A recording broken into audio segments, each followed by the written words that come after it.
모으려 했지만 원치 아니하였도다.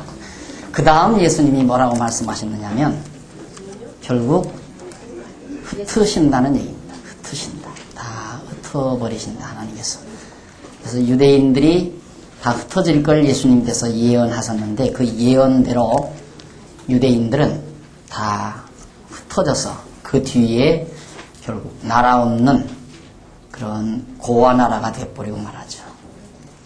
그들이 한 2000년 세월, 장구한 세월 나라 없이 살다가 하나님께서 다시 모으신다는 약속대로 바로 20세기 중반에, 바로 20세기 말 1945년도 그들이 결국 독립해서 이스라엘 국가라고 하는 것을 다시 형성하게 됐습니다.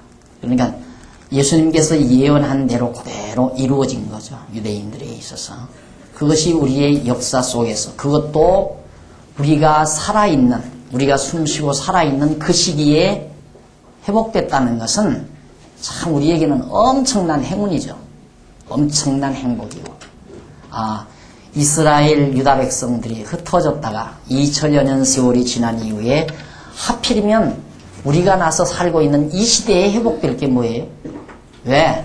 하나님이 여호와이심을 우리들로 하여금 아는데 크게 기여해 주시기 위해서 하나님의 언약대로 이루어지잖아요. 생각해 보십시오. 2000년 흩어져 있으면요 다시 회복이 안 돼요. 벌써 다 전부 다 동화돼 버리고요.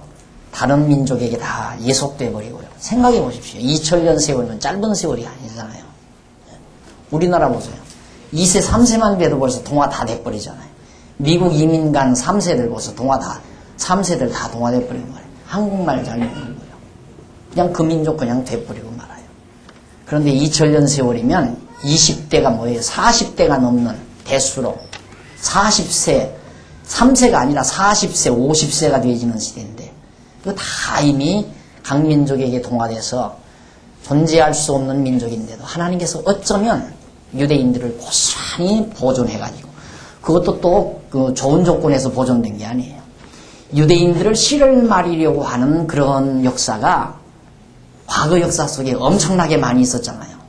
첫째는 독일이 유대인들을 완전히 씨를 말리려고 했고 또 소련 사람들이 바로 유대인들을 완전히 씨를 말리려고 했고 그런 엄청난 학대 속에서도 유대인들이 보존돼 가지고 오늘날 이스라엘 국가가 다시 회복됐다고 하는 것은 분명한 역사 속에 하나님이 살아계시다는 확증 중에 하나죠. 물론 성경만 가지고도 우리 하나님이 살아계신 게 분명해요. 그런데 우리가 살고 있는 이 시대의 역사 속에 이렇게 분명하고 확실하게 살아계신 하나님을 우리의 눈으로 볼 수 있게 했다는 것은 대단한 은총이죠. 오늘 우리에게 주어진 대단한 은총. 하나님께서 흩었다가 모으시는 하나님. 너무 분명하잖아요. 에스겔이 예언했던 그 하나님이 오늘날 우리 역사 속에 우리가 살고 있는 역사 속에서 그대로 보여줬다는 것. 대단한 사건입니다. 자, 그 다음 이제 11장 몇 절까지 했죠? 8절. 18절. 11장 18절 보십시다. 18절 보시면 그들이 그리로 가서 그 가운데 모든 미운 물건과 가증한 것을 제하여 버릴지라. 우상을 다 제하여 버리고 내가 그들에게 일치한 마음을 주고 마음 준다고 하잖아요. 일치한 마음을 주어요. 그걸 우리가 믿어야 돼요. 그러니까 이 교회도 그래요. 교회 이것도 그 믿음이 없으면 안 되죠. 그래서 예를 들어서 하나님께서 이 교회를 통해서 무슨 일을 하려고 한다 할 때 온 교인들의 마음을 한 마음 되게 만들어줘요. 그 마음을 주어요. 그 마음을. 그 일치한 마음을 주고 그 속에 어떻게 새 신을 주며 여기는 이제 신이라고 하는데 새 영을 주며 그러니까 우리 인간 마음속에 이스라엘 백성들의 유다 백성들의 마음속에 한 마음을 주고 한 영을 주며 그 몸에서 굳은 마음을 제하고 부드러운 마음을 주어서 그렇죠. 마음도 굳은 마음, 부드러운 마음 하나님이 주셔요. 그렇죠? 그러니까 돌짝밭길 같은 마음, 가시덤불 같은 마음, 또 옥토밭과 같은 마음. 옥토는 이제 부드러운 마음이죠. 강팍한 마음은 돌짝과 같은 마음, 단단한 굳은 마음, 길가와 같은 마음. 뭐 복잡하고 순한 마음, 가시덤불 같은 마음이죠. 그걸 누가 주는가? 하나님이 다 주셔요. 하나님이. 그러니까 오늘 지금 여기에서 말씀을 제가 전해도 하나님이 이 시간 이 말씀을 못 듣게 하려면 강팍한 마음을 줘요. 그래서 우선 강팍한 마음을 주면 나부터 미워져요. 설교하는 박 목사부터 저렇게 못생겼냐 저거, 아이고 말도 더럽게 못하네, 이렇게 자꾸 미운 생각만 들고 그래서 자꾸만 속이 상하고, 그래서 이제 나중에는 듣기가 싫어요. 안 들어져요. 부드러운 마음, 딱 부드러운 마음을 주면 마음이 평안해져요. 그래서 말씀이 말씀대로 잘 들어오죠. 그러니까 그 마음을 누가 주관하냐면 하나님이 주관하는 거거든요. 그런데 뭐 마치 내 굳은 마음을 내가 어떻게 파헤치면 옥토밭이 되는 것처럼 얘기하는 건 말이 안 되는 얘기죠. 그러니까 하나님께서 굳은 마음 다 제해버리고 부드러운 마음, 이 마음을 주어서 어떻게 내 율례를 쫓으며 내 규례를 지켜 행하게, 하나님께서 율례를 지켜 행하게, 내 율례를 쫓으며 내 규례를 지켜 행하게 하신다 이 말이에요. 어떻게 해서? 굳은 마음지에서 일치한 마음을 주고 그 속에 새 신을 주며 그 몸에서 굳은 마음 제하고 부드러운 마음을 주어서 하나님의 율례를 쫓으며 하나님의 규례를 지켜 행하게 하신다. 아까 뭐라고 그랬어요? 여기에 이제 성경 해석에 묘가 있는 거예요. 너희가 내 율례와 규례를 지키지 아니했다 그 말이에요. 하나님께서 그러니 너희들 망한다. 예루살렘 망하는 이유가 뭔가? 너희들이 내 율례와 규례를 지키지 않았다. 이방 규례를 너희들이 지키지 않았느냐? 근데 여기는 하나님께서 이제는 내가 너희들에게 일치한 마음을 주고 새 신을 주며 굳은 마음을 제하고 부드러운 마음 주어가지고 내 율례를 쫓고 내 규례를 지켜 행하게 하겠다. 아니, 바벨론에 망하기 전에 이렇게 하면 안 돼요? 그게 속상한 거 아니에요? 그게 우리로서는. 아니, 바벨론에 다 망하기 전에, 예루살렘이 다 불타기 전에 하나님께서 예루살렘 유다 백성들에게 다 일치한 마음 주고 그 속에 새 신을 주며 그리고 굳은 마음 제하고 부드러운 마음을 주어서 하나님의 율례와 규례를 쫓아 행하게 하시면 얼마나 좋아요. 그럼 바벨론에 안 가서 좋고 하나님도 신경 덜 써서 좋고 예루살렘 안 무너져서 좋고 수고 안 해서 좋고 다 좋은데 왜 하나님이 그렇게 하실까? 요 부분, 요 묘한 부분에 대한 정확한 해석을 못하니까 성경이 성경대로 안 보이는 거예요. 이유는 간단해요. 하나님 여호와 알게 하시는 방법이에요. 이것도 그래요. 어떻게 그렇게 하나님 여호와 규례와 율례를 지키지 않고 다 사로잡혀간 자들이 거기 가서 어떻게 한 마음이 되겠어요? 안 그래요? 거기서 어떻게 마음이 부드러워져요? 막 이가 푹푹 깔리죠. 응? 막 강팍해지고 그 사람들한테 억압당하니까.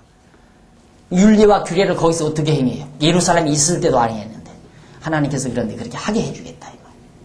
그래 놓고는 그렇게 하게 해주신다. 그러니까 와, 정말 하나님은 여호와이시구나.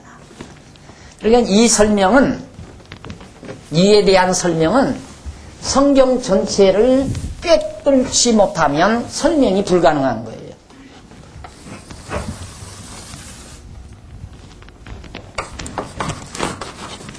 모세에게 모압 땅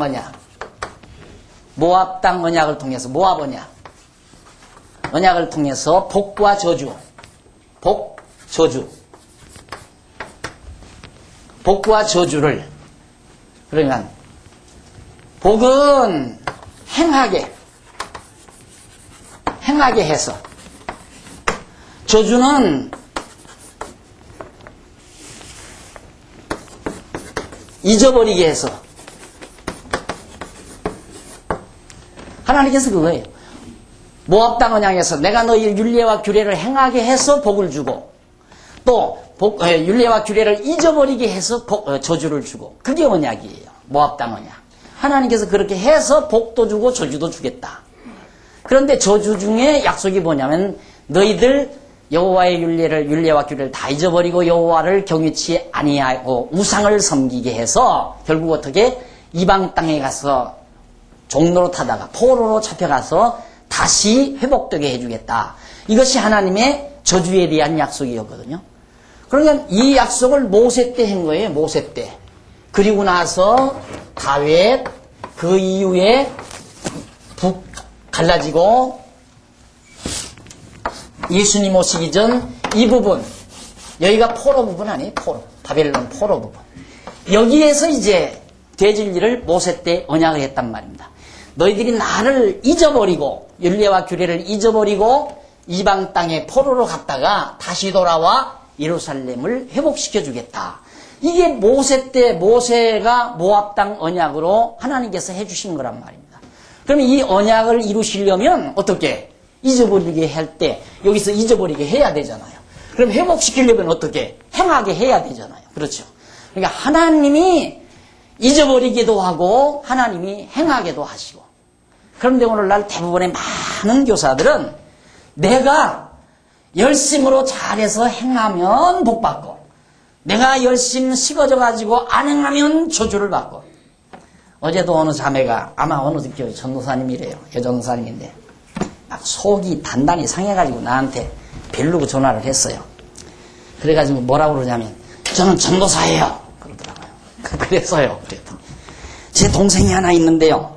목사님 태프 듣고 완전히 동생이 못된 동생이 돼버렸다고 그러면서 막 항의를 해요. 그래서 그 동생 좀 데리고 오세요. 네, 그렇지. 한참 얘기하다가 날들어 그래요. 목사님 가르치는 건 많은 사람들이 듣고 그러니까 조심해서 가르치세요. 그래서 아이고 고맙습니다. 그리고 전화를 끊었죠. 네. 바로 이 부분이에요. 이런 부분. 예, 그분이 그런 얘기. 자기 칼빈 신학 나왔대요. 그럼 칼빈 신학 나왔으면 예정론 다 알겠네. 그럼 장로교는 예정론에 의한 구원의 확신 신앙을 가리키는 건데, 장로교에서 이렇게 가리키냐? 더 가리키는 사람도 있다는 거예요. 다 안 가리키는 게 아니라. 그게 아니지. 요즘 장로교도 감리교나 똑같고 성결교나 다 똑같지 않느냐고. 그렇게 가리키는 게 아니라 교인들이 자꾸만 이상한 대로 돌아가잖아요. 그건 잘못 가리키니까 그렇지, 내 그랬죠. 그러니까 이 부분 때문에 하나님이 행하게 해서 복 주고 하나님이 잊어버리게 해서 저주 준다니까 그럼 나는 할 일 하나도 없구나. 나 안 하고 가만히 있어야 되겠다. 이렇게 착각을 하는 거예요. 근데 알고 보면 내가 뭔데 가만히 있어요. 하나님이 행하게 하시면 행하는 거고 하나님이 가만히 있게 해야 가만히 있는 거지. 자기가 뭔데 건방지게 가만히 있어요. 가만히 있는 근데 그것도 딴 걱정이야. 공연한 걱정. 하나님이 가만히 게으른 영을 줘야 게을러서 가만히 있는 거예요. 여러분 뭐 하러 와서요? 지금 벚꽃이 만발한데. 정말 오늘 놓치면 갈 시간 없잖아요. 오늘 가야죠. 근데 오늘 여기 와서요. 하나님이 여기 올 마음 주니까 오는 거예요. 그러니까 하나님이 굳은 마음 제하고 부드러운 마음도 주어서 율례를 좇게 만들어요. 행하게 만들어요. 그리고 저주하려고 할 때에는 잊어버리게 해서 행치 않게 해주시고요. 그래야 하나님의 언약이 모세와의 언약이 이루어져야 이 글을 읽는 이 말씀을 읽는 박용기나 우리 성도 대학생 모두가 하나님이 누구인 줄 안다? 네. 대약점에 바로 그거예요. 하나님이 여호와인 줄을 알게 하시려고.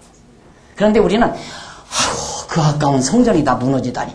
그러니까 강아지는 노란 것밖에는 안 보여. 노란 김 나는 것밖에는 안 보여. 강아지 눈에는. 그러니까 오늘 우리들의 눈에는 황금으로 지은 성전, 아이고 아까워. 그 웅장하게 쌓인 막 그 손터, 와 그게 무너지다니. 저 불탄다 아깝다. 아이고 저 사람들 불쌍하다. 망해서 불쌍하다. 왜 저렇게 죽었어. 하나님 너무했다.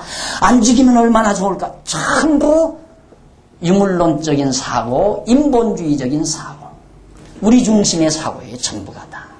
하나님께서 우리 가르치는 건 이까지 생명도 이유가 아니에요. 하나님께서 당신을 계시하시는 방법에는 그까지 성전이 문제가 아니라 예루살렘 성이 문제가 아니라 서울 도성이 문제가 아니라 지구 땅덩어리가 문제가 아니에요. 그러니까 하나님께서 당신 능력 드러내려고 이 지구 땅덩어리 온데 간데 없이 만든다고 했잖아요. 온데 간데 없이. 그게 하나님이신데. 그런데 하나님을 우리 딸내미 마냥 어떻게 이렇게 얼굴도 좀 이렇게 있고 어떤 그런 식으로 자꾸만 생각해서는 안 된다 이 말이에요. 하나님이 어떤 분이신데. 그래서 하나님께서 내 율례를 좇으며 내 규례를 지켜 행하게 하리니 그들은 내 백성이 되고 나는 그들의 하나님이 되리라. 당신 의지인 미래 완료동사 되리라. 내가 그렇게 하나님 당신의 의지대로 앞으로 그렇게 하겠다. 의지인 미래 완료동사 써요. 그걸 빨리. 의지 미래 완료동사. 하나님의 의지가 담겨진 미래의 완료동사 되리라. 그 말이에요. 하나님이 그렇게 하시겠다. 그 말이에요. 뭐 그러면 여기 포로로 잡혀가시기 전에 그렇게 하면 안 돼요? 어디 하나님 어디 떨어지 나시나? 그렇게 하시면 아니에요. 그러면 모세와의 언약이 안 이루어지잖아요. 또 모세에게 그런 언약을 안 하시면 우리가 하나님 여호와인 줄 어떻게 또 알아요? 안 그래? 우리 하나님 여호와인 줄 우리가 알 길이 없어요. 이렇게 섭리하셔서 성경을 기록해 놓지 않았으면 우리가 이제 그렇게 돼야 돼요. 우리가 지금 내가 선지자예요. 박목사 선지자가 돼가지고 여러분 집안에 신방을 가가지고 집사님 가정의 둘째 아들이 아무래도 다음 달에는 아프기 시작했다가 한 서너 달 앓고 일어나겠습니다. 그렇게 예언을 해야 돼요. 그러면 진짜 예언대로 아파졌다가 일어나야 돼요. 석 달 후에. 그러면 진짜 박 목사가 전하는 말씀이 여호와의 말씀이구나. 언약대로 이루어지는 여호와의 말씀이구나. 그렇게 될 거 아니에요. 그러니까 하나님이 그런 방법으로 섭리하신 게 아니라 이스라엘 민족의 역사를 통해서 이렇게 섭리하신 이 내용을 특별 계시로 우리에게 주셔서 우리가 이 글을 읽고 이 말씀을 읽고 과연 하나님은 여호와시다. 이걸 알게 하려고. 그래서 참 천만다행히 이스라엘 백성들 이때 안 망했으면 어떡할 뻔 알았어요? 어떡할 뻔 알았어요? 우리가 이때 안 망했으면. 나는 절대로 하나님을 여호와로 안 믿죠. 왜? 거짓말했으니까. 모세를 통해서 언약하신 모압 땅 언약이 거짓말이니까. 에이 여호와 있긴 어디 있어. 하나님이 있긴 어디 있어. 그리고 나는 불신자가 됐을 거예요. 그렇게 되면. 안 믿죠? 그런데 참 잘 망했지. 10번도 1000번도 기가 막히게 잘 망한 거예요. 그렇죠? 이것이 하나님을 여호와로 알게 하는 하나님의 섭리 방편이다. 이렇게 여러분 꼭 기억하시면 아마 하나님의 경륜을 상당한 부분 깨달아가는데 큰 도움이 되실 겁니다. 이게 하나님의 역사예요. 하나님의 아까도 말씀드렸죠. 하나님께서 장차 당신의 능력 드러내기 위해서 이 지구 땅덩어리뿐만 아니에요. 태양, 우주 모든 천체 만물을 완전히 뒤집어 버리고 말아요. 얼마나 아까워요. 땅 한 평이 지금 강남 땅 한 평이 얼만데 그 땅덩어리가 다 없어지다니 아이고 아까워라. 우리는 그거 생각하죠. 아이고 이놈의 땅이 뒤집어지다니 얼마나 비싼 땅인데 내가 그 돈을 어떻게 벌어서 살아온 땅인데 그저 하고 발발발발 떨지 모르죠. 우리의 생각이 그렇게 좁아요. 우리의 사고력이 그렇게 좁다고 말이에요. 그거 가지고 어떻게 하나님을 알아요? 못 알죠. 넓히세요. 마음을 넓히세요. 우리의 생각을 넓히시고 우리의 관심사를 바꾸시고 우리의 관심의 초점을 바꾸시라 이 말이죠. 어디에? 하나님을 여호와로 아는데 우리의 관심의 초점을 보아야 된다는 얘기입니다. 자, 이렇게 해서 결국 하나님께서는 나를 여호와인 줄 알게 하시는 섭리. 이것이 백성이 되고 나는 그들의 하나님이 되리라. 그러나 미운 것과 가증한 것을 마음으로 좇는 자는 내가 그 행위대로 그 머리에 갚으리라. 나 주 여호와의 말이니라. 이거 보세요. 그러면 왜 하나님께서 하나님 백성 되고 하나님의 자녀가 되고 하나님이 되어주시면 될 거 아니에요. 당신이 다 굳은 마음 지하고 그 사람들도. 그런데 21절에서는 그러나 미운 것과 가증한 것을 마음으로 좇는 자는 왜? 잊어버리게 해서 죽게 하는 자. 그 말이에요.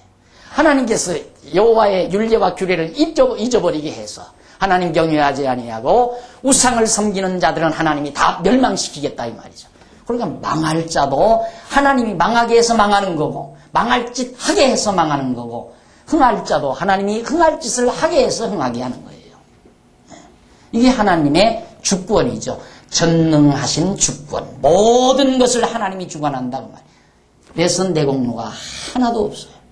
오직 하나님의 은혜뿐이에요. 우리가 하나님 앞에 나아가면 하나님의 백성이 되는 길 오직 하나님의 은혜, 오직 은혜. 인간의 내공노란 전혀 없다고 말이에요. 내가 선한 일 한 것도 하나님이 하게 하소서. 내가 아름다운 열매를 맺은 것도 하나님이 하게 하소서. 설령 내가 타락해서 하나님을 멀리 떠난 것도 하나님이 하게 하소서. 잊어버리게 해가지고.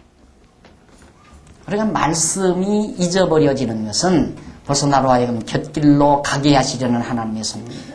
하나님의 말씀이 싫어져요. 멀어져요. 그리고 게을러지고 나태해져요. 교회에 대한 관심도 점점 사라져요. 그건 하나님이 잠깐 한 바퀴 돌고 와봐라. 그래야 아니까. 그러니까 자식들이 부모 말 안 들으면 여행 떠나보내잖아요. 부모님. 야, 너 안 되겠다. 여행이나 다녀오너라. 속상해하고 자꾸 부모 속삭이면 야, 너 나가서 여행이나 다녀 하고 돈 몇 푼 집어줍니다. 나갔다 오라. 왜? 나갔다 와야 아버지 사랑 깨닫고 부모 사랑 깨달아서 부모 속 안 쓰이니까. 똑같은 일이에요. 하나님께서도 우리 하나님 경외하게 하는 방법, 행하게 하는 방법이 그거예요. 내보내는 거예요. 그래서 나태하게 하고 게으르게 하고 그래서 자꾸 딴 데 관심을 가지게 만들고 말씀을 멀리하게 하고 그렇게 해서 한 바퀴 빙 돌고 오면 아이고 말씀이 참 좋다. 말씀만 해서 그때 말씀 배우고 하나님 경외하며 열심으로 주의 일에 봉사하고 땀 흘렸던 때가 그때가 참 행복했구나. 이걸 깨닫고 돌아와서 하나님 율례와 규례대로 행하는 하나님의 친백성이 되도록 만들어 가시듯이 하나님이 주님의 지체로서의 삶을 살도록 우리를 이끌어 가시는 것이다. 때에 22절 그들이 날개를 드는데 바퀴도 그 곁에 있고 이스라엘 하나님의 영광도 그 위에 덮였더니 여호와의 영광이 성읍 중에서부터 올라가서 성읍 동편 산에 머물고 주의 신이 나를 들어 하나님의 신의 이상 중에 데리고 갈대아에 있는 사로잡힌 자 중에 이르시더니 내가 보는 이상이 나를 떠난지라. 이상, 보던 이상이 다 이제 사라져버렸어요.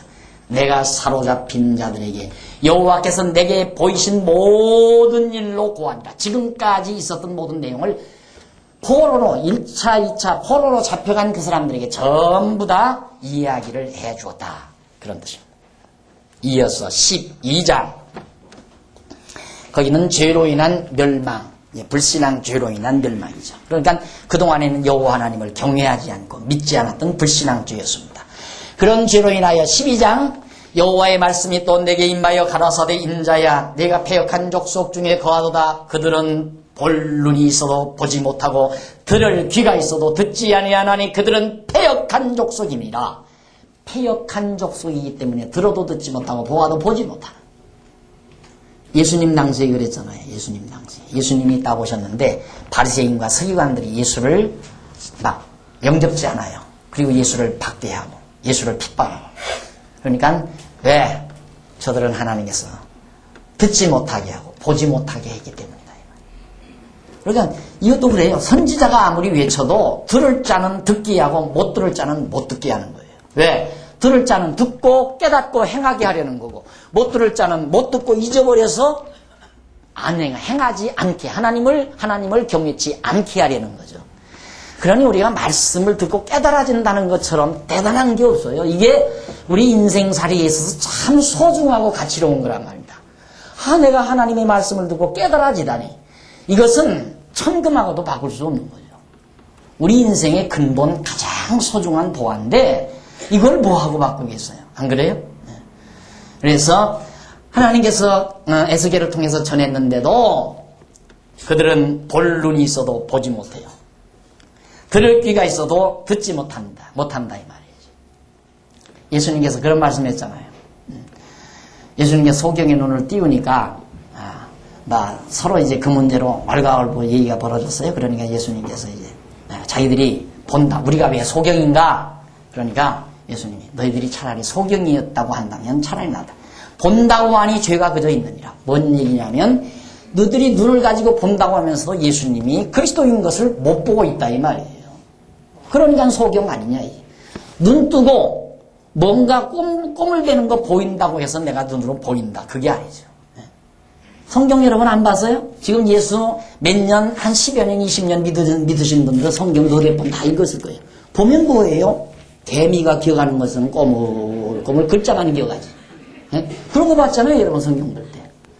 내용이 보여야죠, 내용이. 눈을 뜬 거예요, 이제. 그때는 봉사였고요. 예? 성경 읽으라니까 막 기사님 몇 장까지 읽었어요? 난 12장까지 읽어요. 난 15장까지 읽었다. 그러기 위해서 왜? 보고서에 몇 장까지 읽었나? 그거 적잖아요. 그거 이제 남보다 더 많이 읽었다고 생각해요. 그게 뭡니까? 그런 식으로 신앙생활 한다는 게 뭐냐 이 말이에요. 말도 안 되는 얘기죠. 그러니까 글자가 보인 것이지 내용이 안 보인 거예요. 이 바리새인들도 예수가 그리스도인 것이 보인 게 아니라 저거 목수의 아들로 보인 거예요. 너희가 본다고 하니 죄가 그저 있느니라. 하나님께서 보게 해야 한다. 인자야 3절 너는 행구를 준비하고 낮에 그들의 목전에 이사하라. 낮에 이사가라 이거예요. 대낮에. 네가 네 초소를 다른 곳으로 옮기는 것을 그들이 보면 비록 패역한 족속이라도 혹 생각이 있으리라. 에스겔이 왜 저렇게 대낮에 이사를 가느냐? 그걸 보면 백성들이 혹시 무슨 생각이 있지 않을까? 너는 낮에 그 목전에서 네 행구를 밖으로 내 길을 이사하는 행구같이 하고 저물 때에 너는 그 목전에서 밖으로 나가기를 포로 되어 가는 것 같이 하라. 쇼를 하라 이 말이죠. 너는 그 목전에서 성벽을 뚫고 그리로 쫓아 옮기되 캄캄할 때의 그 목전에서 어깨에 메고 나가며 얼굴을 가리우고 땅을 보지 말지어다. 이는 내가 너를 세워 이스라엘 족속에게 징조가 되게 함이니라 하시기로 내가 그 명대로 행하여 낮에 나의 행구를 이사하는 행구같이 내어놓고 저물 때에 내 손으로 성벽을 뚫고 캄캄할 때의 행구를 내어다가 그 목전에서 어깨에 메고 나가니라. 하나님께서 하라는 대로 쇼를 했어요.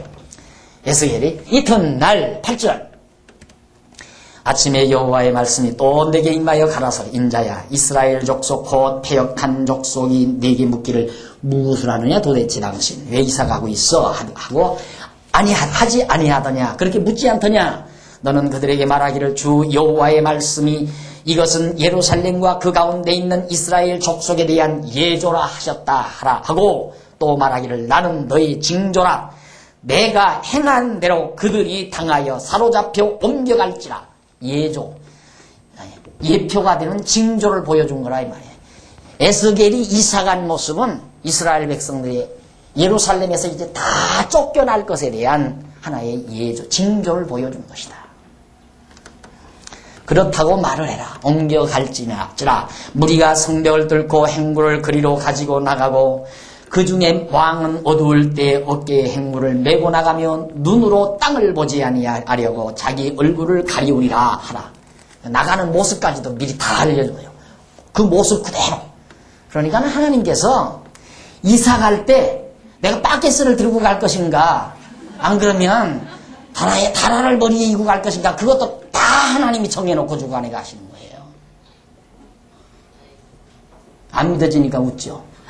웃고 살아봐요. 그런가 안 그런가. 그게 믿어져야 돼요. 그런데 뭐 걱정이 그렇게 많아. 안 그래요. 저 김치를 내가 젓가락으로 집어먹을 것인가 숟가락으로 떠먹을 것인가 나는 몰라요. 먹어봐야 알지. 왜 모르는가? 하나님께서 그 마음을 주니까 젓가락으로 먹을 마음도 하나님이 주시고 숟가락으로 떠먹을 마음도 하나님이 주시니까 콩이 있는 밥을 뜰 것인가 콩이 없는 곳을 뜰 것인가 그것도 나도 몰라. 하나님이 그때 그 마음을 주시니까 모르죠. 그렇게 치밀하고 분명하신 하나님. 왜 그렇게 참 하나님 너무 좀 째째하죠. 땅을 보고 가든가 땅을 안 보고 가든가 무슨 상관이 있어요 그게. 그런데 왜 하필 그런 말을 다 예언하라고 하는가. 왕이 나가면서 땅을 보고 앞을 안 보고 가야 선지자 에스겔이 예언한 대로 가네. 와 진짜 하나님은 여호와로라. 이걸 알게 하려는 거예요. 그걸 알게 하려고. 내가 또 내 그물을 그의 위에 치고 내 올무에 걸리게 하여 그를 끌고 봐요. 하나님께서 막 그물 쳐가지고 사로잡아서 갈대아 땅 바벨론에 이르리니 그가 거기서 죽으려니와 그 땅을 보지 못하리라. 여호야긴이죠. 여호야긴 왕이 우리 끌려가가지고 내가 그 호위하는 자와 부대들을 다 사방으로 흩고 또 그 뒤를 따라 칼을 빼리라. 내가 그들을 이방인 가운데로 흩으며 열방 중에 해친 후에야 그들이 나를 여호와인 줄 알리라. 이 말이에요. 그러니까 이 모든 역사가 하나님 당신이 여호와라는 사실 꼭 한 가지 가르쳐 주려고. 참 되게 어리석고 미련하죠, 이스라엘 백성들. 국민학교 아니 유치원 아이들 데려다놓고 하나님은 여호와다. 그거 한두 번만 가르쳐주면 다 알 거예요. 하나님이 누구냐? 여호와예요. 다 알죠. 그런데 이스라엘 백성, 유다 백성들 오죽이 미련하고 답답하면 이렇게 계속해서 이렇게 하면 너희들이 나를 여호와인 줄 알리라. 이렇게 되면 나를 여호와인 줄 알리라. 계속 에스겔을 통해서. 그러니까 결국 이 모든 사건 포로됐다가 흩었다가 다시 모으시는 이 하나님의 섭리는 단 하나의 목적. 하나님을 여호와로 알게 하려는 것. 하나의 목적. 회복시켜서 잘 먹고 잘 살게 하려는 게 아니에요. 때렸다가 회복시켜서 행복하게 살게 하려는 게 목적이 아니에요. 그건 부수적으로 따라오는 거지. 그게 근본 목적은 아니에요. 하나님을 여호와인 줄 알게 하려는 것이 저 섭리의 중요한 목적. 예수 그리스도를 죽였다가 살리신 목적. 하나님이 여호와이신 줄 알게 하려는 것. 그거 하나예요. 우리들도 이담 죽었다가 부활한다는 거 믿게 하려는 게 근본 목적이 아니에요. 하나님이 여호와라는 사실을 알게 하려는 것이 예수께서 죽으셨다가 부활하신 것이지. 이해하시겠죠? 모든 만사가 다 그래요. 모든 만사가. 그래서 진리라는 거예요. 그래서 진리. 진리는 하나의 목적을 지니고 있어요. 하나의 의미를 지니고 있고 목적과 의미, 하나의 가치를 지니. 그거래야 진리예요. 그러나 예를 들어서 요즘 이게 청년 리뷰에서 참 토론이 많대요. 토론이 많은데 대학에서도 이제 공부를 하면서 진리에 대해서 얘기를 한대요. 근데 진리가 없다 그런대요. 진리가 그러면 없지 않습니까? 그러면 진리가 있으니까 찾고 있는 거라고 그런대요. 교수가 진리가 있기는 있으니까 찾고 있는 것이다. 그럼 그건 뭐냐? 아직 모른다는 얘기죠. 진리가 뭐냐 이런 문제로 얘기가 되는데 지구는 돈다. 그건 진리가 아니냐. 지구는 돈다. 지구가 돌고 있다. 그거 진리다. 또 지구는 둥글다. 그것도 진리다. 그건 우리 큰아이가 그러더래요. 그건 진리가 아니라 사실이다. 그건 진리. 맞는 얘기죠. 그건 사실이지 진리가 아니죠. 지구가 둥글다든가 지구가 돈다든가 그건 사실이지 진리는 아니에요. 진리라고 하는 것은 하나의 목적이 있어야 되고 하나의 의미와 가치가 분명히 있어야. 그래서 그것이 논리적으로 정리될 때 그걸 진리 체계라고 하고 그거에 대한 확실한 근거가 있을 때 진리에 대한 확인이 떨어지는 겁니다. 그러니까 진리는 종합적인 하나의 주제와 목적이 분명하죠. 그러니까 분명하잖아요. 모든 역사 섭리, 우주와 만물 창조하시고 섭리하시고 역사를 주관하시는 모든 목적 하나님 여호와 드러내시려고. 그거예요. 하나님 여호와 드러내시려. 우리를 낳아서 살고 먹고 있고 살다가 병들어 늙어 죽게 하시는 목적 하나님 여호와 알게 하시려는 것. 딱 하나예요. 그게 진리예요. 그렇게 우리들이 간단하게 삶을 정리하고 살 때 우리의 삶은 훨씬 편안해집니다. 그리고 우리의 삶이 훨씬 의미가 부여되고요. 그런데 그렇지 않으면 우리의 생각이 우선 복잡해져요. 자꾸 관심이 흩어져 버리니까. 우리 머리가 복잡해지면 그 다음 따라서 마음 복잡해지고 마음이 복잡하니까 오장육부가 복잡해져서 병원에 가는 거고.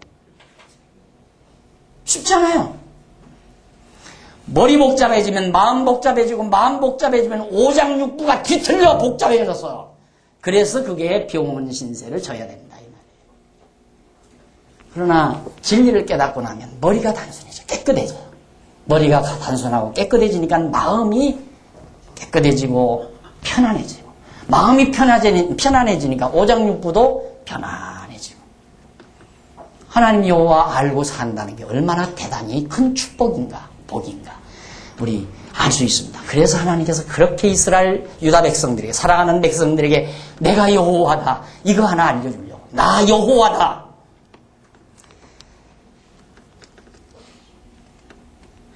몇 절 하다가 내가 흥분했어요.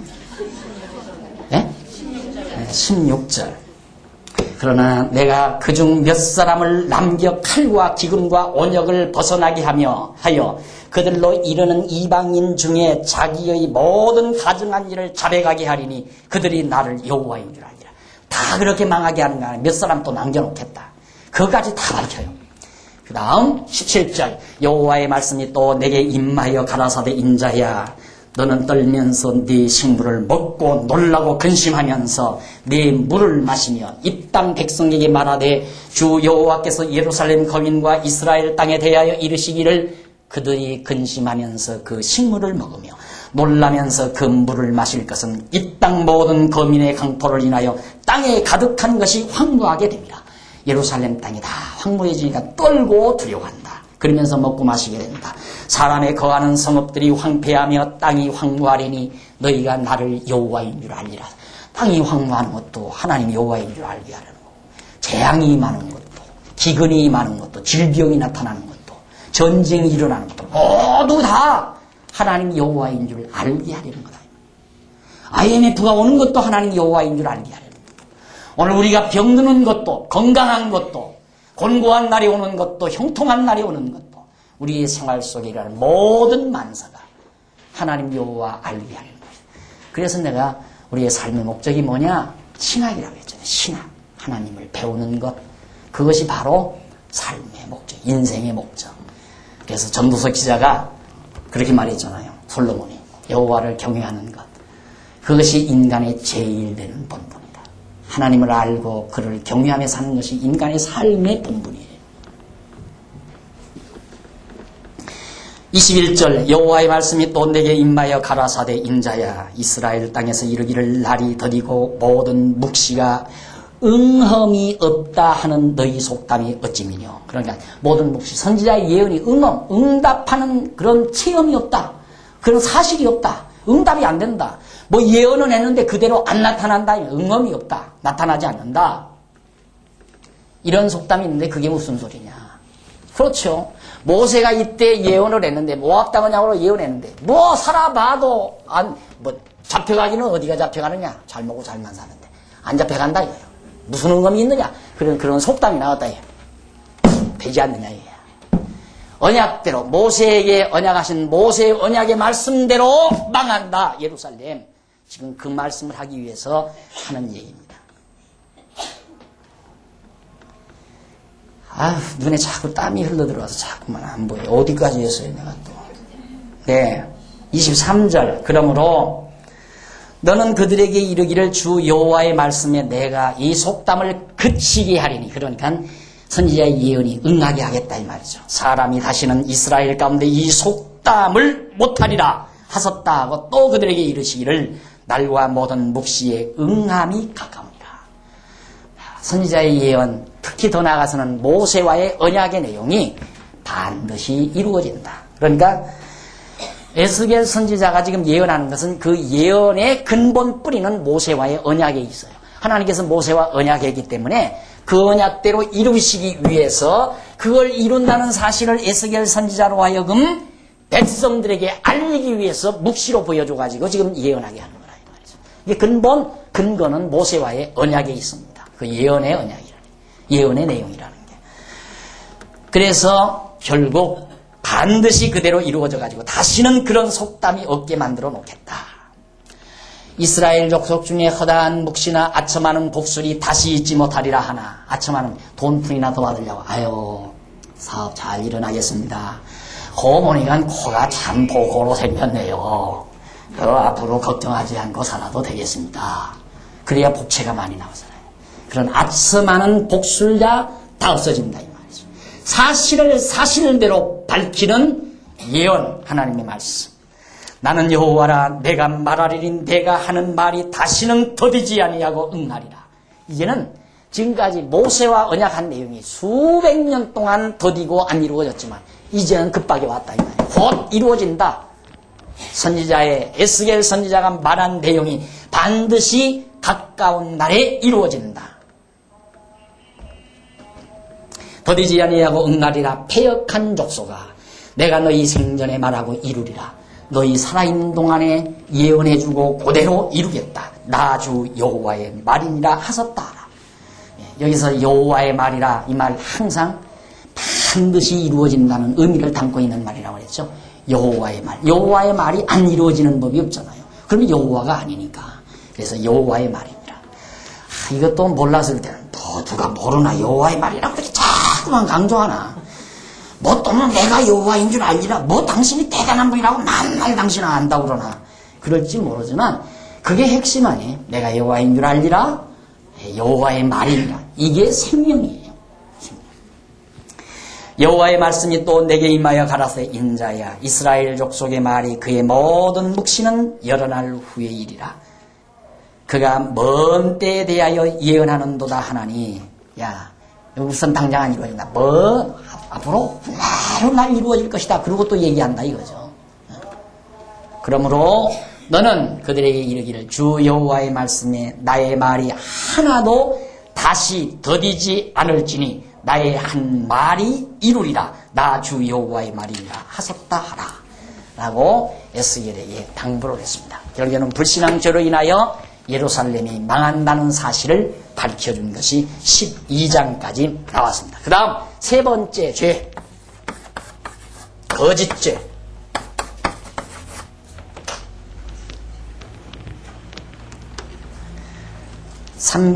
348페이지 밑에서부터 9째 줄 양쪽 가로 3번 거짓죄로 인한 멸망 나오죠. 13장에서 15장까지 내용입니다. 13장에서 15장까지. 먼저 13장에는 거짓죄에 대한 책망이에요. 이스라엘 백성들의, 유다 백성들의 거짓죄. 그 거짓죄가 뭔가 1절로 7절까지 보면 거짓점괘를 말하는 선지자들을 쳐서 예언하는 말입니다. 거짓점괘. 그러니까 거짓 선지자들, 이게 참 골치 아픈 인간들이에요. 그게 이제 백성들을 다 틀어놓는 거예요. 백성들의 정신을 다. 왜 사람이란 좋은 말 듣기를 좋아하지 싫은 말은 듣기 싫어하잖아요. 그러니까 거짓 선지자들은 자꾸 인간의 욕심을 충족시킬 수 있는 말을 하는 거예요. 지금도 똑같은 거죠. 목회도 인간의 욕망을 충족시킬 수 있는 설교를 하면 성도들이 다 좋아해요. 그런데 나처럼 자존심 건드는 말을 하면 참 싫어하죠. 그럼 나는 뭐야? 로봇이야? 요즘 청년 아이들이 그게 이제 골치 아프다고 그래요. 그럼 나는 뭐야? 하나님 다음에 나는 뭐야? 이게 듣기 싫어해요. 그래서 난 안 들린다. 그래도 내가 해야지. 내가 열심히 내고 내가 노력하고 이래야 뭔가 내가 존재 의미도 있고 그걸 다 누구나 좋아해요. 그런데 나는 여러분들 우리가 별거나 됩니까? 만물의 찌꺼기 같은 존재인데 우리는 그저 티끌만도 못한 존재입니다. 아무런 능력도 없습니다. 의지도 없습니다. 하나님이 죽이면 죽습니다. 망하면 망합니다. 하나님이 흥하게 하시면 흥합니다. 그래 놓으니까 자존심 팍팍 상하잖아요. 그런데 여러분 부자 되고 싶습니까?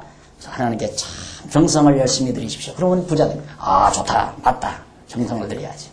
여러분 병 나고 싶습니까? 열심히 가서 기도하십시오. 하나님께서 능력이 많으셔서 기도하는 자의 기도를 반드시 들어서 병 낫게 해주실 겁니다.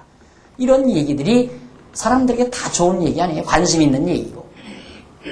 지금 직장에서 내가 직장이 떨어질 거냐 붙을 거냐 참 불안한 분에게 불안한 성도들이 교회를 나왔는데 설교에 자, 여러분들의 결혼 어려운 이런 건 지난날 과거 뭔가 잘못한 일이 있는지 반성해 보십시오. 이제라도 반성하고 하나님 앞에 다 회개하면 하나님께서 절대 여러분 직장 떨어지지 않게 보호해 줍니다.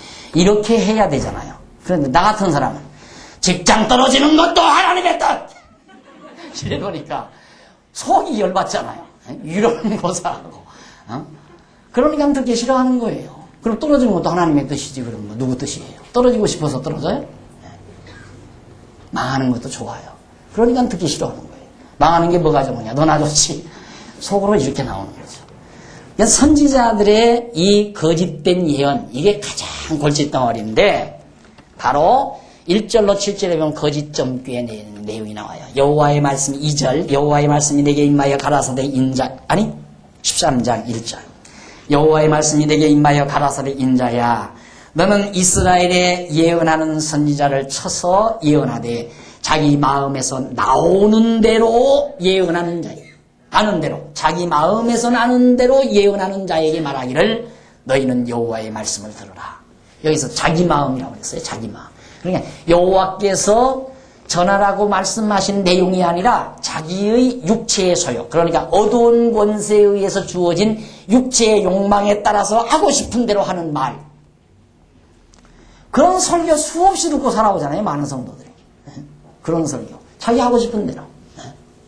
아, 요즘 재정이 좀 모자란다, 교회 재정이 모자란다 싶으면 교회 재정 쪽으로 맞춰가지고 설교를 하죠. 재정이 충당되도록 하기 위해서. 실제로 내가 얼마 전에 신방 가가지고 그런 얘기를 들었어요. 어느 분이, 목회하시는 분이, 내가 여러분의 복받을 기회를 정말 놓치기 위해서 죄송합니다. 나 하나님 앞에 정말 자복하고 얘기해. 그 말을 그분만 한 게 아니라 내 동료, 내 친구, 동창 목사도 그 얘기를 하더라고요. 내가 이제 11조에 대해서 성경대로 가르치니까 한 번 만났는데, 그 친구는 약사를 할 건데, 약대 나와가지고 약국 경영 했거든요. 돈 벌고 그냥 약이나 팔아서 밥 먹고 살 것이지, 신학교에 와서 나하고 같이 공부를 했어요. 근데 이제 목회를 시작했는데, 시작하자마자 공작장 북치고 장구치는 사람 데려다가 부흥회를 하더라고요. 그래서 친구 참 창피하구만. 그랬더니 박 목사는 교인들 복 받을 기회를 다 지금 못 받게 지금 방해하고 있다, 이게 날더라고요. 또 책임지라 이거예요. 당신네 교인들이 복 받을 길이란 11조를 잘 내고 하나님께 충성하면 다 복 받고 살 건데, 당신 11조에 대해서 그따위로 가르치니까 교인들이 복 받을 길을 다 놓치지 않느냐. 니나 다 받으라네. 그 뒤로는 같이 짜장면 안 먹어요. 근데 지 딸려온다고 오라고 그러더라고요. 그래서 그래도 친구라고 오라고 한가 보다. 그래서 가가지고 내 책에다가 돈 몇만 원 집어넣어가지고, 야, 이 책이나 한번 봐라 하고 주고 왔는데 아무 소리도 없어요, 이 친구가. 근데 그 똑같은 얘기죠.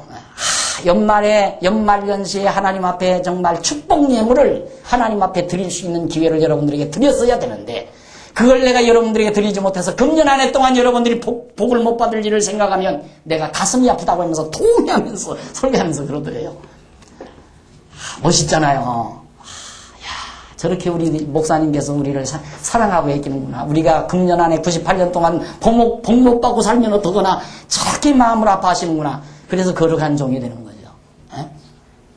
그러면 이제 그 다음부터라도 늦게라도 하자. 늦게라도. 하나님 아버지, 기간은 좀 지났지만 늦게라도 받아주세요.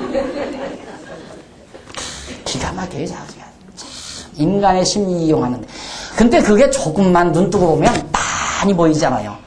입 안 벌려도 보여요, 속이. 입 딱 다물고 있어도 속이 다 보이는 말 아니에요. 그런데 사람들이 어안이 벙벙 해가지고 입 다 벌려줘도 속이 안 보이는 사람이에요. 눈이 다 멀어가지고. 그러니까 거짓소리. 하나님께서 주시지도 않은 하나님의 말이라고 막 지켜댄다, 이 말. 자기 마음대로. 그래서 나는 대로 예언하는 자에게 말하기를, 너희는 여호와의 말씀을 들으라. 주 여호와의 말씀에 본 것이 없이, 하나님께로부터 본 것이 없이 자기 심령을 따라 예언하는 우매한 선지자에게 화가 있을지니라. 이스라엘의 선지자만 그런 게 아니라 오늘날의 지도자도 마찬가지다. 이스라엘아, 너희 선지자들은 황무지에 있는 여우 같으니라. 너희 선지자들은 황무지에 있는 여우, 홀려먹는 여우, 사람을 홀리는 여우.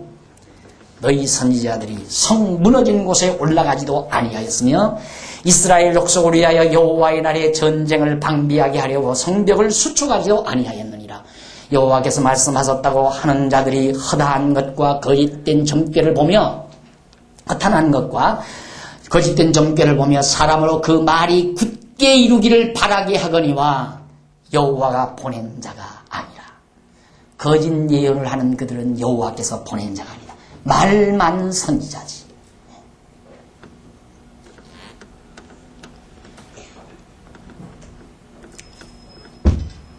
너희가 말하기를 여호와의 말씀이라 하여도 내가 말한 것이 아닌즉 어찌 허탄한 묵시를 보며 거짓된 점괘를 말한 것이 아니냐. 그러니까 성경 말씀 이외에 없어요. 다른 것 들으려고 하면 안 돼요. 오직 신구약 성경 창세기로부터 요한계시록에 계시된 하나님의 말씀, 이 말씀 외에는 절대 들으려고 하면 안 돼요. 이 성경 말씀, 그 외에는 다 허탄한 것이고 하나님께서 주신 것이 아니다. 그러므로 왜 하나님께서 1.1획도 더하거나 덜할 수 없이 해놨습니까? 보태도 안 되고 빼도 안 돼요. 그러니까 자꾸 어디에 말라기서만 자꾸 가르쳐도 안 되고 창세기만 자꾸 가르쳐도 안 되고 로마서만 자꾸 가르쳐도 안 돼요. 처음부터 끝까지 다 가르쳐야지. 골고루 가르쳐야 돼요. 골고루. 한쪽만 자꾸 가르치다 보면 또 그것도 기울어진 얘기가 되잖아요. 아까도 말씀드렸지만 너희들이 율례와 규례를 다 행치 않아서 너희들을 멸망당한다. 그러면 하나님 말씀 안 듣고 충성 안 하면 망한다. 지옥 간다. 그래버려도 말이 되는 것 같지만 아니잖아요. 망하게 했다가 언약자손은 반드시 회복한다는 사실. 이게 전체적으로 다 보아야 알지. 성경 전체적으로 보지 않고는 성경을 어떻게 해석을 해요. 그러니까 참 재주 좋은 사람들이 학자라고 나는 생각해요. 성경을 어떻게 로마서만 그렇게 연구할 수 있느냐고요. 참 기발하고 재주 좋은 사람들이다. 그 사람들은. 로마서만 연구해요. 로마서만. 또 어떤 사람은 복음서만 연구하고 어떤 학자는 창세기만 연구하고 그것도 창세기 다도 아니야. 창세기 1장 연구하고 박사학위 받아가지고 와서 그래가지고 지금 총신에 구약신학 교수로 구약신학 주임 교수로 있어요. 창세기 1장 한 장 공부하고 와가지고 아이고 쥐가 소금 먹고 웃을 일이 그게 어떻게 가능하니 나 알다가도 모르겠어.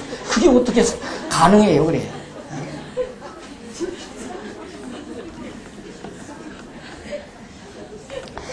이런 말 들으면 화가 나요. 죄송해요 그분은 뭐 당신을 가리켜서 얘기했다고 하면 기분 나쁘면 공부 다시 해야죠. 그러니까 다시 하고 가르쳐야죠. 안 되죠. 그거 어떻게 가능해요 그게. 불가능한 거예요. 절대. 성경이란 어느 한 부분 연구해가지고 가르칠 수 있는 성질의 것이 아니에요. 그래서 항상 제가 그러잖아요. 알면 다 알고 모르면 다 모른다. 성경이란 그렇게 되어 있어요.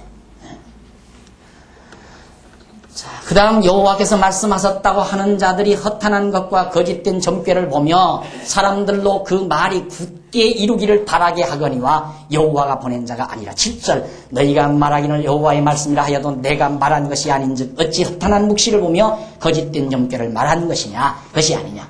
그러므로 나 주 여호와가 또 말하노라. 너희가 허탄한 것을 말하며 거짓된 것을 보았은즉 내가 너희를 치리라. 나 주 여호와의 말이니라. 그 선지자들이 허탄한 묵시를 보며 거짓 것을 점쳤으니 내 손이 그들을 쳐서 내 백성의 공유에 들어오지 못하게 하며 이스라엘 족속의 호적에도 기록되지 못하게 하며 거짓 종자들 이건 다 아야 호적에도 못 올리게 완전히 빼버린다는 말이에요. 이스라엘 땅에도 들어가지 못하게 하리니 너희가 나를 여호와인 줄 아니라. 거짓 지도자들. 이것에 칠 것은 그들이 내 백성을 유혹하여 평강이 없으나 평강이 있다하며 혹이 담을 쌓을 때 그들이 회치를 하는도다. 그러므로 너희는 회치라는 자에게 이르기를 그것이 무너지리라. 폭우가 내리며 큰 우박덩이가 떨어지며 폭풍이 열파하리니 그 담이 무너진 즉 혹이 너희에게 말하기를 그것에 칠한 회가 어디 있느뇨 하지 않겠느냐. 그러니까 겉에다가 하얀 회만 칠한 무덤과 같다. 속은 푹푹 썩어진 시체가 썩어져 들어가는데 겉은 뽀얗게 회를 칠해놨다. 그런 것 같은 족속들이다. 그러므로 나 여호와가 말하노라. 내가 분노하여 폭풍으로 열파하고 내가 진노하여 폭우를 내리고 분노하여 큰 우박덩이로 회멸하리라. 회칠한 담을 내가 이렇게 회파하여 땅에 넘어뜨리고 그 기초를 드러낼 것이라. 담이 무너진 즉 너희가 그 가운데서 망하리니 나를 여호와인 줄 알리라. 이와 같이 내가 내 노를 담과 회칠한 자에게 다 이루고 또 너희에게 말하기를 담도 없어지고 칠한 자들도 없어졌다 하리니 이들은 예루살렘에 대하여 예언하여 평강이 없으나 평강의 묵시를 본다 하는 이스라엘의 선지자들이니라. 나 주 여호와의 말이니라 하섰다 하라. 평강 없는 예루살렘을 평강하다. 거짓 예언했다. 이 거짓죄 그게 하나님께서 용납 못할 죄입니다. 너 인자야 너희 백성 중 자기 마음에서 나는 대로 예언하는 부녀들을 대하여 쳐서 예언하라. 이 구국재단 만들어 놓고 예언하는 권사들 그 비슷한 사람들이 이 사람들. 점쟁이 권사들. 우리 교회는 그런 권사님 없죠. 권사 시켜주기도 않지 그렇게 하면. 권사만 시켜주면 어디 가서 이 방 하나 만들어 놓고 뭐 십자가 하나 이렇게 세워놓고 상 차려놓고 그리고는 다 기도원 운영해요. 요즘에는 기도원 운영하는 권사들이 많아요. 왜? 어려운 일, 목사님들이 바쁘니까 다 상담 못 해주잖아요. 거기 가면 권사가 기도해주고 좀 다 쳐주니까. 동쪽으로 가서 찾아보란다. 점포를 어디다 얻을까? 지금 걱정 중이에요, 권사님. 기도해보자. 하나님 어쩌고 저쩌고 저쩌고 솔로솔로솔로솔로라고 방을 한참 하더니만 동쪽으로 가시란다. 진짜 기독교 망신은 생선전 망신은 꼴뚜기가 다 시킨다는데 하여튼 기독교 망신은 정말 꼴뚜기 같은 그런 양반들이 다 망신다.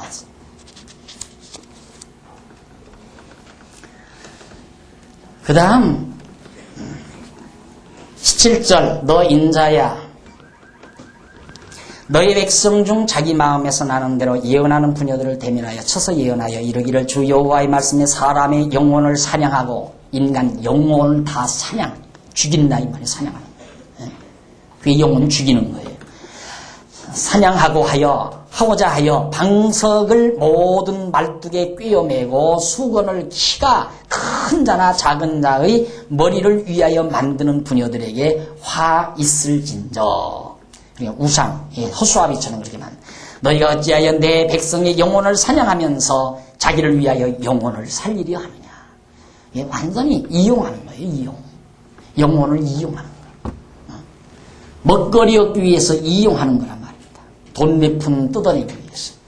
너희가 두어웅금 보리와 여기 나오네. 두어웅금 보리와 두어 조각 떡을 위하여 나를 내 백성 가운데서 욕되게 하여 거짓말을 고지 듣는 내 백성에게 너희가 거짓말을 지어서 죽지 아니할 영혼을 죽이고 살지 못할 영혼을 살리는도다.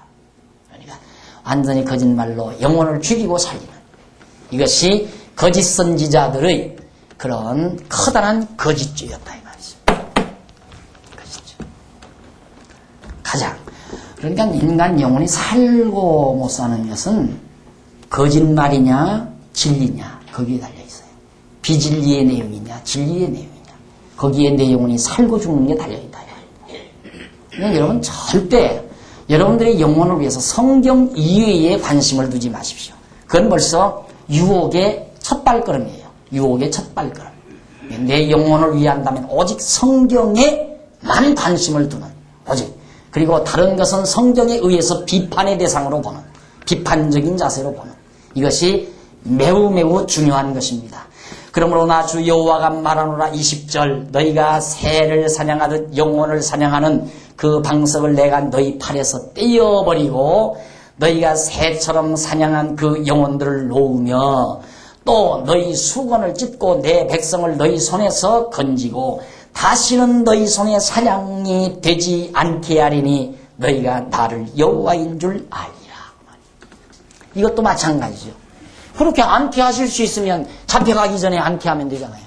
거짓말로 예언할 때 거짓말 못 듣게 만들고 하나님께서 듣지 못하게 하실 수 있는 분이니까 당신이 이미 거짓 영혼에게 거짓 지도자들에게 사로잡혀서 거짓말로 다 쏟는 자들을 그걸 책망하실 바에는 아야 거짓말하는 자를 죽여버리든가 거짓말 못하게 하든가 그리고 거짓말을 해도 듣지 못하게 하셨으면 되잖아요. 근데 다 듣고 그들에게 종이 되고 노예가 되고 그들에게 다 먹힌 바 되지고 그럴 때 그렇다고 또 다 예루살렘 때려 부수고 그리고는 부수면서 이제는 내가 거짓 선지자들을 다 처치해버리고 그들에게 사로잡힌 자들을 다 놓아주게 하리라. 하나님이 그러신다. 그전에는 힘이 모자라서 그러셨나? 힘이 모자라서 그렇게 못하시다가 보약 잡수고 힘이 솟으니까 다시 시작하시는 걸까? 그건 아니잖아요. 그게 하나님께서 이미 모세와의 언약을 그대로 이루시기 위해서 거짓 선지자도 보내요. 그래서 데살로니가 후서에 보면 사도 바울이 데살로니가 후서에서 거짓 영을 보내서 거짓을 믿게 한다고 그랬어요. 거짓 영을 보내서 거짓 것을 믿게 하신다. 성경 구절 찾아줄까요? 바빠요. 시간 다 됐어요. 나중에 찾아드릴게요. 데살로니가 후서에서. 자, 그 다음 사냥을 하리니 나를 여호와인 줄 알리라. 내가 슬프게 하지 아니한 의인의 마음을 너희가 거짓말로 근심하게 하며 너희가 또 악인의 손을 굳게 하여 그 악한 길에서 돌이켜 떠나 삶을 얻지 못하게 하였은즉 너희가 다시는 허탄한 묵시를 보지 못하고 전복도 못할지라 내가 내 백성을 너희 손에서 건져내리니 너희가 나를 여호와인 줄 알리라 하셨다. 반드시 하나님의 백성을 너희 손에서, 거짓 선지자들의 손에서 하나님께서 반드시 건져내 주므로 여호와 하나님이 여호와인 줄 알게 된다 하는 내용을 에스겔더러 전하라고 한 것이 바로 13장 마지막 절까지 기록되어 있습니다. 오늘 우리는 예루살렘의 멸망의 원인 3가지를 확인했습니다. 우상죄, 우상을 섬기는 죄, 그리고 불신앙죄. 불신앙죄란 하나님을 경외하지 아니한 것이죠. 왜? 역시 율례와 규례와 법도를 행치 않았기 때문에, 여호와를 잊어버리고 경외하지 않고 이방 율례를 지켜서 이방신을 섬긴 우상죄를 범한 거죠. 그 원인은 어디에 있는가? 선지자들이 거짓말로 예언했기 때문에. 그러니까 거꾸로 된 거예요. 우상죄를 졌다. 우상죄를 짐으로 불신앙죄를 졌다. 왜? 불신앙죄란 율례와 규례를 범했기 때문에. 그러니까 왜 그랬는가? 선지자들이 거짓말을 예언했기 때문에. 선지자들이 거짓 예언을 하니까 율례와 규례와 법도를 다 떠나게 되고, 그걸 떠나게 되니까 이스라엘 백성들이 우상죄를 범한 것이다. 이로 인해서 예루살렘이 망한다는 말이에요. 자, 이러한 예언의 내용을 에스겔 선지자를 통해서 지금 하나님께서 이스라엘 백성, 유다 백성들에게 전하게 하는 겁니다. 지금 포로, 마지막 3번째 포로로 잡혀가기 직전 이 예언은 반드시 이루어지게 됩니다. 이를 통해서 하나님이 여호와이심을 알게 하시는 하나님의 섭리를 오늘 13장 마지막 절까지 우리가 확인해 봤습니다. 이제 이 말씀 한 주간 동안 마음속에 잘 간직하시면서, 하나님이 나에게 부드러운 마음 주시고 듣는 귀를 주시고 깨닫는 영을 주셔서 말씀 깨닫게 하신 이 놀라운 하나님의 은혜가 너무너무 크다는 사실을 마음속 깊이 다시 한번 생각하고 감사와 기쁨이 넘치는 한 주간이 되시기를 당부합니다. 기도하십시다. 전능하신 하나님 아버지, 은혜를 감사드립니다. 오늘 또 우리를 이 조용한 처소로 불러주시고 하나님의 귀한 말씀, 에스겔을 통해서 전하신 말씀을 상고하면서 하나님의 여호와이심을 재확인할 수 있는 은총을 베푸심을 진심으로 감사합니다. 아버지 하나님, 우리에게 이 굳은 마음 제하고 부드러운 마음 주시며 깨닫는 눈과 귀를, 볼 수 있는 눈과 깨닫는 마음과 또한